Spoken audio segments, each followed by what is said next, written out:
예수님이 이 땅에 오셔서 우리에게 전하신 생명의 말씀들, 복음서의 말씀을 우리가 살펴보게 되면은 예수님의 설교는 한 가지 주제로 집중되어 있는 것을 볼 수가 있습니다. 예수님이 우리에게 전하시려고 했던 말씀의 가장 중요했던 한 가지 주제, 그것은 뭐냐 하면은 하나님의 나라, 천국이었던 거죠.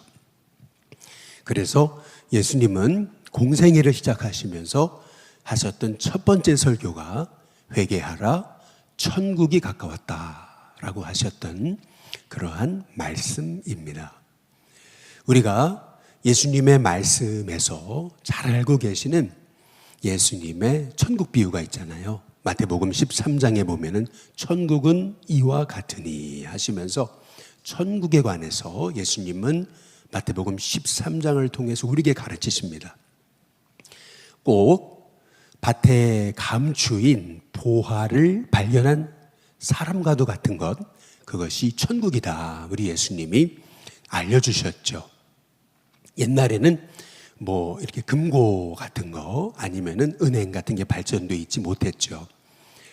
그래서 전쟁을 이렇게 나가게 되면은 자기가 가지고 있던 귀중품들, 이걸 어디다 숨겨놔야 되는데 집에다 숨겨놓으면은 당연히 자기가 없는 동안 누군가 들어와서 훔쳐가니까 많은 사람들이 자기 집 밭에다가 그 귀중품들을 이렇게 땅에다가 땅 속에 숨겨놨던 거죠.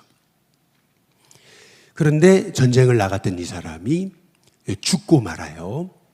그러고 나니까 이 밭에 숨겨놓은 보화를 어디다 숨겨놓았는지 아무도 모르는 거죠.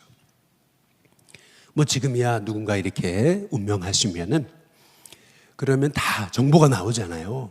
그래서 다 찾아낼 수 있잖아요. 그런데 옛날 예수님 당시에는 이렇게 전쟁을 나간 사람이 못 돌아와요.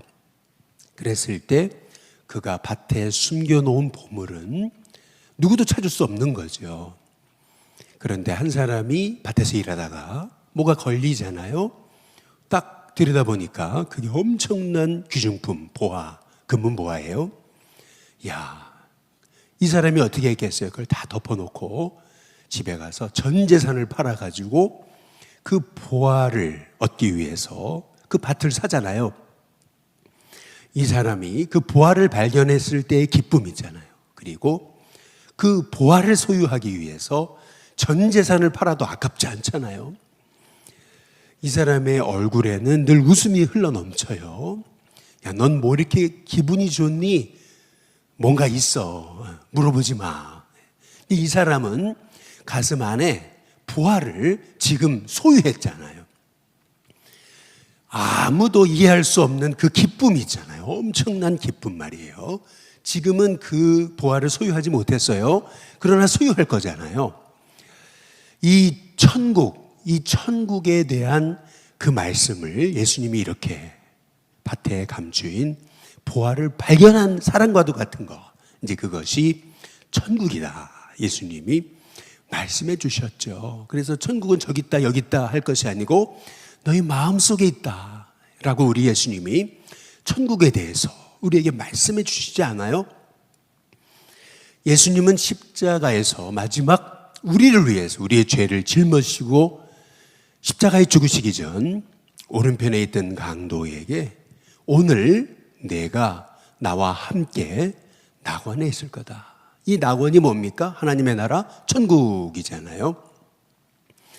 예수님은 공생의 내내 예수님은 시작부터 끝까지 오로지 천국을 전하신 겁니다. 예수님의 가슴 속에 우리에게 알려주기 원하셨던 거 천국의 비밀이에요. 그래서 오늘 요한복음 14장 1절에도 보시면은 너희 마음에 근심하지 말아라. 하나님을 믿으니 또 나를 믿으라. 우리가 근심하지 말아야 될 이유가 뭐예요? 2절에 보니까 내 아버지 집에 거할 곳이 많도다. 우리 예수님이 십자가를 지시기 전 다락방에 제자들을 모아놓고 제자들에게 하셨던 말씀, 바로 내 아버지의 집에 관한 말씀이셨어요. 어떤 목사님이 허랑방탕한 삶을 살다가 망나니처럼 살았대요.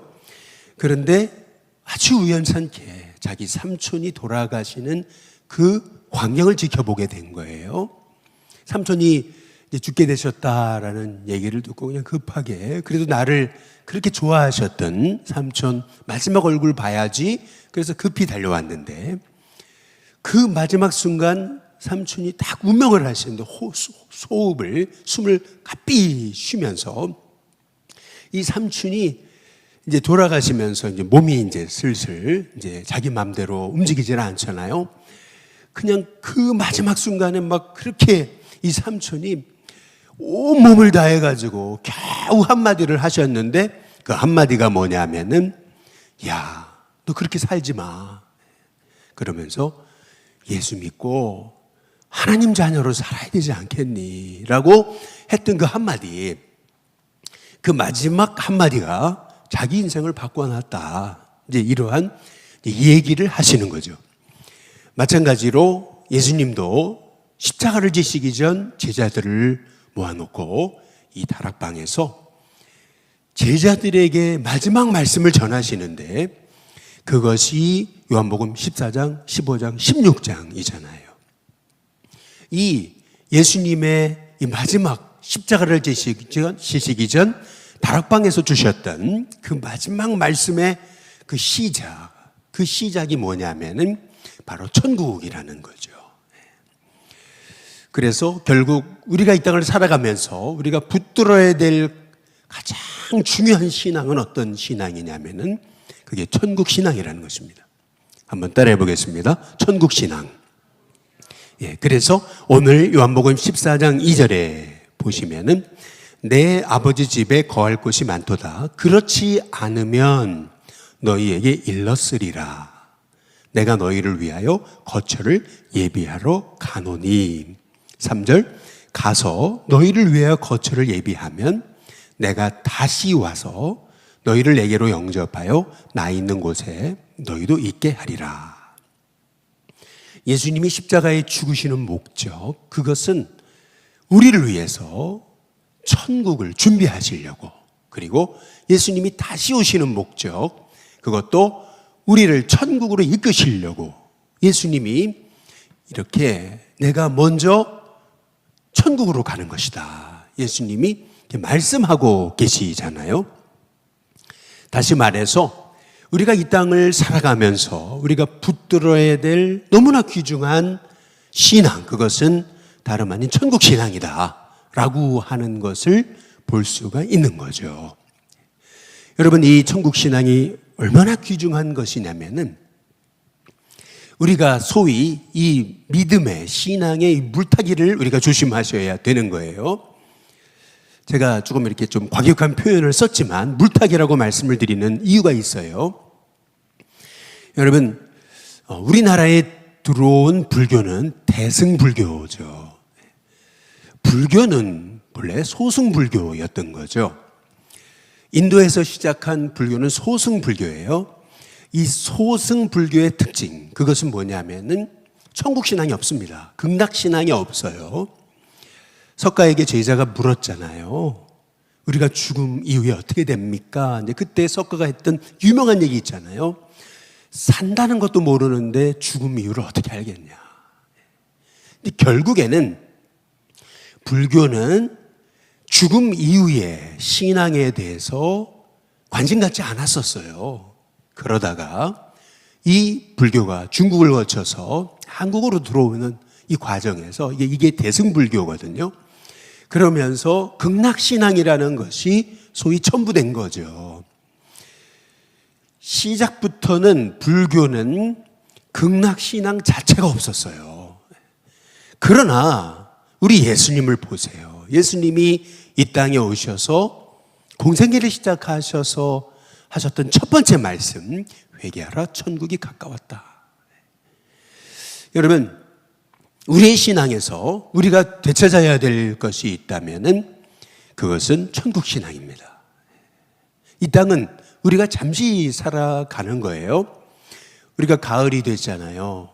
나무에 잎사귀가 있잖아요. 잎사귀가 아무리 파릇파릇해도 그냥 가을 되면 떨어지잖아요. 그래서 다 떨어진 낙엽은 그것이 다 썩어가지고 흙으로 다 돌아가잖아요. 우리 인생 잠시 이 땅에서 꽃피다가 결국에는 낙엽처럼 떨어지는 거예요. 여러분, 이렇게 우리의 인생, 이 땅에서의 인생은 영원하지 않아요. 우리의 인생은 저 하늘에 영원한 생명이 있는 거죠. 이것이 천국 신앙인 겁니다. 이제 사람들이 이제 이런 얘기들을 해요. 천국 신앙, 천국 신앙, 천국 신앙 그러면은 천국만 바라보다가 이 땅에서 부적응자로 맨날 천국만 얘기하다가 이 땅에서는 소위 사회 부적응자로 그렇게 사는 거 아니냐, 이제 이렇게 이제 사람들이 반문합니다. 그러나 여러분, 그렇지 않습니다. 실은요, 우리가 이 땅에서 막 살아가고 대충 살아가는 이유, 그것은 뭐냐 하면은 실은 분명한 천국 신앙이 없어서 그래요. 왜냐하면은 내가 하나님 만난다. 그래서 내가 분명 결산하는 날이 있다. 내가 하나님의 심판대 앞에 설 거다. 라고 하는 것을 우리가 알게 된다면은요, 우리가 진짜 믿게 되면 이 땅에서 어떻게 막 삽니까? 오늘 하루를 살아도 하나님이 주신 생명인데 그분 만날 걸 생각하면요, 내가 오늘 주신 하루를 정말 가치 있게 우리가 살아가지 않겠느냐는 거예요. 이 땅에서 우리가 제대로 못 사는 것은 실은 천국신앙 때문에 그런 게 아니고 천국신앙이 없어서 그런 거죠. 진짜 천국신앙이 있다면요, 하나님 두려워하게 되는 거예요. 이 땅에서요, 우리가 어떻게 내가 세상만 바라보고 살아요? 하나님 만날 건데 내가 어떻게 이 땅에서 하나님 자녀답지 않게 살 수 있어요? 오히려 오늘 매일 신실하게 살아가죠. 실은 이 땅에서 하나님 없는 것처럼 살아가는 이유, 그것은 뭐냐면 천국 신앙이 없는 거기 때문에 그런 거예요. 천국 신앙이기 때문에 그렇게 살 수가 없는 거예요. 그러니까 우리가 천국 신앙, 그래서 우리 예수님이 십자가를 지시기 전 예수님이 하셨던 첫 번째 말씀, 내 아버지 집 거할 곳이 많다 말씀하시면서, 내가 먼저 십자가를 지고 하늘로 올라가는 것은 너희를 위해서 그 거처를 예비하려 합니다. 내가 분명히 다시 올 거다. 다시 오는 것은 너희를 그 거처로 이끌어가기 위해서 다시 올 거다. 우리 예수님이 분명히 십자가를 지시는 목적, 그리고 다시 오시는 목적, 그것은 바로 그 하늘에 예비하신 거처, 천국, 하나님의 나라, 그것이 우리 예수님의 십자가를 지시는 목적, 다시 오시는 목적임을 우리에게 말씀하고 계시는 것 아니겠어요? 그래서 여러분, 우리의 신앙은 반드시 천국신앙 회복하는 은혜가 있어야 될 줄로 믿습니다. 우리가 뭐 잘 아시는 이성봉 목사님이라고 성결교가 낳은 위대한 전도자 있잖아요. 한국의 무디라고 하는 분, 공산당에 붙잡혔는데도 예수님 전하고 천국에 가야 된다고 그렇게 복음 전할 때 공산당들이, 아니 천국이 있냐, 하나님 있냐, 보여줘봐라. 아니 천국 있으면 지금 내 손앞에 보여줘보라고 이제 그랬을 때 이 이성봉 목사님이 했던 유명한 얘기 있잖아요. 내가 천국은 당장 당신들한테 보여줄 수 없어도 천국 지점은 보여줄 수 있다. 내 마음이 천국 지점이다 라고 했던 거 있잖아요. 내 마음에 있는 기쁨, 내 마음에 있는 사랑, 내 마음에 있는 그런 충만한 은혜, 이게 바로 천국이다 라고 했던 거 말이죠.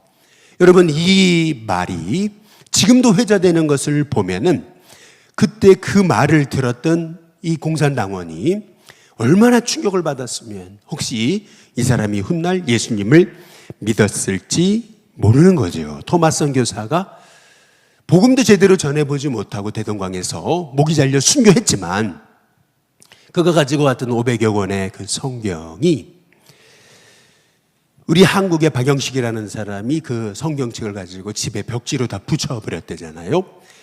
근데 그 집을 최치량이라는 사람이 사서 그걸 여관으로 썼는데 사람들이 그 여관을 이용하면서 그 성경을 보면서 수많은 사람이 예수님을 믿게 됐다. 그러잖아요. 그 여관이 훗날 장대현 교회가 됐다. 이제라고 얘기하지 않아요? 여러분, 우리가 천국 신앙을 갖는다는 거 정말 하나님 살아계시고 우리가 이 땅이 전부가 아니고 우리가 하나님 만날 날이 있다라고 하는 그런 확실한 믿음의 삶이 있다면은요, 여러분, 우리가 어떻게 이 땅에서 대충 살아요? 어떻게 예수님을 안전할 수가 있습니까? 생명 되신 그분 있잖아요. 6절에 보면은 예수님이 길이고 진리고 생명이잖아요. 이 예수님이 아니고서는 아버지께로 갈 자가 없는데 어떻게 이 예수님을 전하지 않을 수 있냐는 거죠. 우리가 예수님을 전하지 못하는 이유 중에 하나는 뭐냐면 분명한 천국 신앙이 없는 거죠. 사실은 천국 신앙이 있다면 예수님 없이는 천국 못 가는데, 여러분, 그렇다고 한다면 예수님을 전할 수밖에 없는 거죠.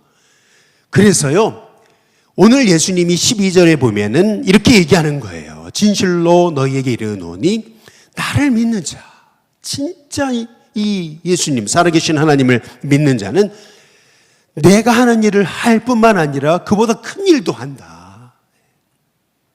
여러분, 초대교회를 우리가 보시게 되면은 초대교회는 예수님의 말씀대로 예루살렘을 넘어서서 유다, 사마리아와 땅끝까지 이르러서 복음 전하기 시작했잖아요. 뿐만 아니라 가는 곳마다 교회를 세우고요, 세계 열방에 복음을 증거할 뿐만 아니라 기도하기 시작할 때 이 초대교회는 안진뱅이를 일으키고 예수님이 하신 일을 할 뿐만 아니라 그보다 큰 일을 하기 시작했잖아요.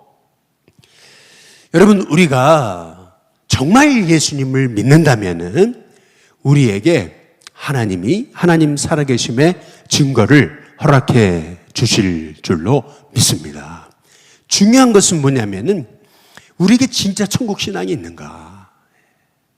이 땅 살아가는 것, 잠시라는 거, 우리에게 성경이 가르쳐 주신 이 핵심적인 진리에 대한 말씀에 대한 믿음이 있는가?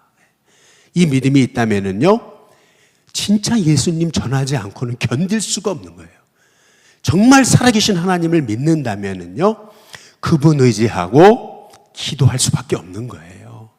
그분 의지하고 정말 진실하게 순수하게 기도했을 뿐인데 그분이 나를 사용하시되 그분이 하는 일을 하게 하실 뿐만 아니라 그분이 하셨던 것보다 더 큰 일을 하게 하시는 역사를 우리에게 이루신다라고 하는 거죠. 그래서 오늘 14절에 한번 보시면은 14절이에요. 14절 같이 읽겠습니다. 함께 읽습니다. 시작. 내 이름으로 무엇이든지 내게 구하면 내가 행하리라. 내 이름으로 무엇인지 내게 구하면 내가 행하리라. 여러분, 여기서 내 이름으로라고 하는 말씀의 의미가 뭡니까? 여러분, 우리가 이 땅에서 믿음으로 살지 못하면은요, 주님의 이름을 먹칠하게 되는 거죠. 주님의 이름이 거룩히 여김을 받으시옵소서. 이것이 우리의 이 주기도문, 우리가 매일 드려야 되는 기도거든요.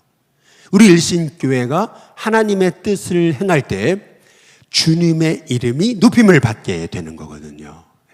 우리 일신교회가 세상을 섬기고 그리고 우리가 복음을 전하면서 일신교회를 통해 하나님의 복을 흘려보내기 시작할 때, 하나님은 저런 분이시구나, 그 이름이 높임을 받으시게 되는 거거든요.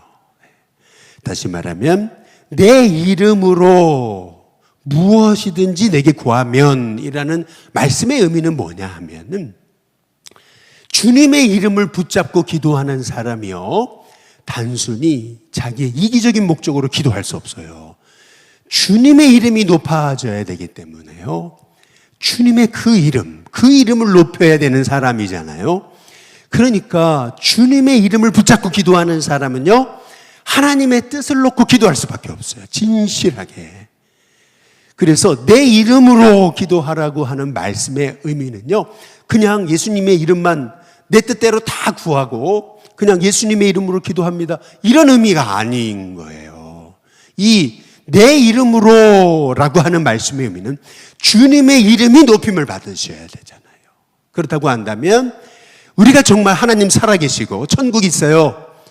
여러분, 그것을 우리가 확신한다면은요, 우리가 허투루 살 수 없을 뿐만 아니라 허투루 기도할 수 없어요. 그분의 뜻을 위해서, 그분의 이름이 높아지기 위해서 진실하게 그분의 뜻을 붙잡고 내 삶이 주님께 영광이 되는 인생이 되도록 우리가 기도하게 된다는 거예요.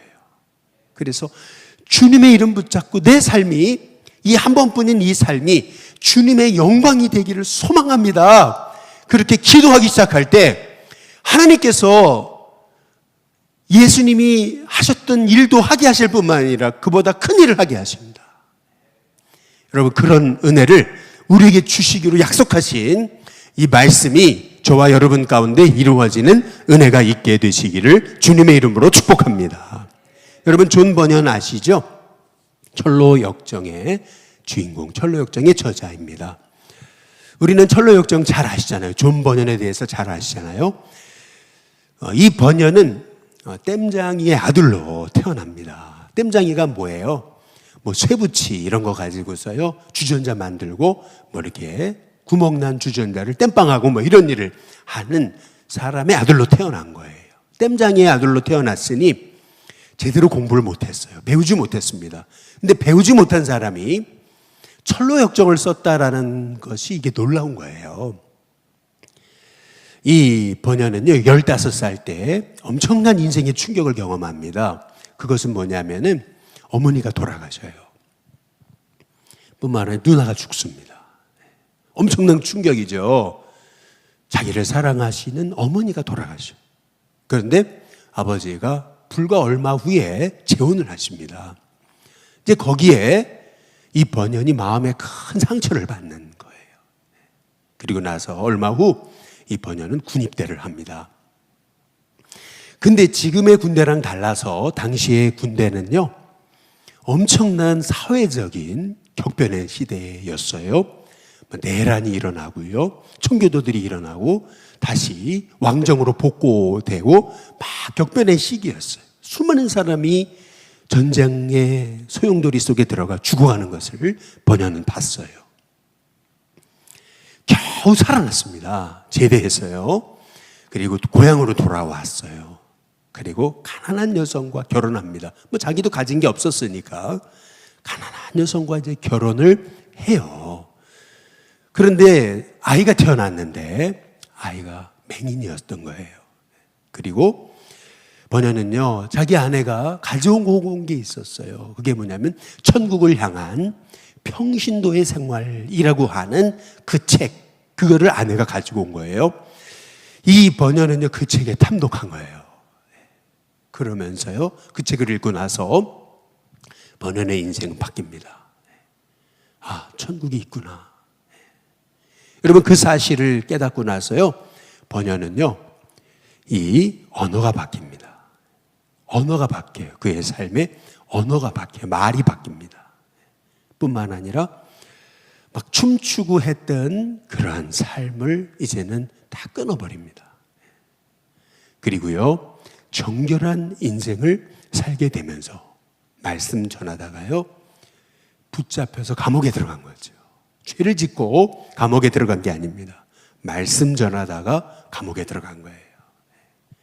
그래서 그 위대한 철로 역정이라고 하는 그런 성경 다음으로 많이 팔린 그런 위대한 경건서적이 태어나게 됐던 거죠. 여러분, 저와 여러분의 인생 속에서요 정말 하나님 살아계시고 정말 우리에게 천국이 있다라고 하는 것을 우리가 진짜 믿는다면요 우리의 삶이 달라지지 않을 수가 없어요.